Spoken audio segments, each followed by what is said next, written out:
the major news organizations, at least in the United States, Mhm. are owned by corporate entities that have interests that don't align necessarily with yours. And that's one. But actually, it was Jim Hensen himself was on my program.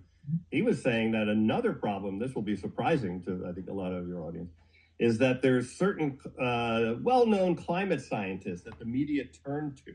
Mhm. And when he published his paper called Global Warming in the Pipeline, which explained how this amount of warming we're about to see is more than people think, there were a number of scientists who dismissed his paper. Not scientifically, they didn't counter any of the scientific arguments in his paper. In fact, they hadn't even read it yet because it was just published like the day before. And they said, oh, we think Jim's not in the mainstream. They kind of said these general things. And so the journalists were afraid to publish about it because the people they rely on kind of said this might not be accurate.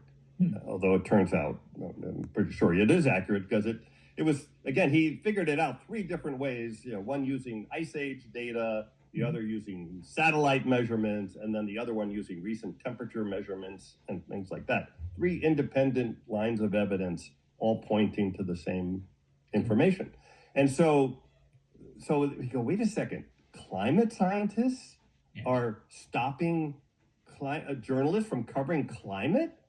And it turns out, yeah, because this also may be a little shocking, but climate scientists, there's like an expression, climate scientists are concerned